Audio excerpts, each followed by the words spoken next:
Republic of China, President Xi Jinping.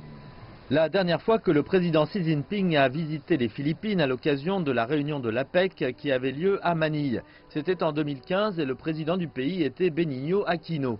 À cette époque, les relations entre la Chine et les Philippines étaient tombées bien bas en raison de litiges territoriaux en mer de Chine méridionale. La relation entre la Chine et les Philippines est compliquée, c'est le moins qu'on puisse dire. Il y a l'amitié qui remonte à des centaines d'années, mais aussi ce litige territorial en mer de Chine méridionale qui reste encore non résolu. Les actuels gouvernements chinois et philippins, dirigés respectivement par Xi Jinping et Rodrigo Duterte, ont choisi de ne plus se concentrer sur ce conflit.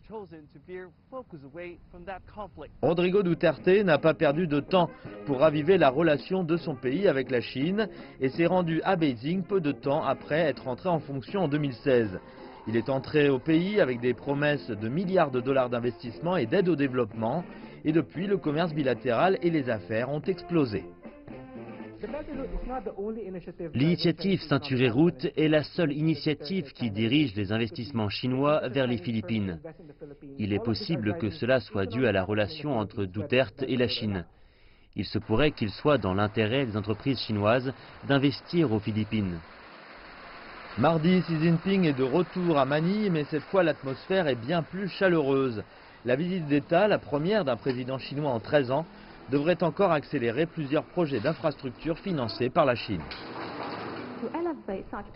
Élever de telles relations bilatérales, je pense que nous devons nous attendre à une matérialisation de certains des mémorandums d'entente et accords qui ont été signés entre les deux pays. Les désaccords sur l'appartenance de territoires en mer de Chine méridionale ne vont pas disparaître. Mais le ministre chinois des Affaires étrangères, Wang Yi, qui est aux Philippines pour préparer la prochaine visite du président Xi, a affirmé qu'il donnerait la priorité à la coopération et non au conflit.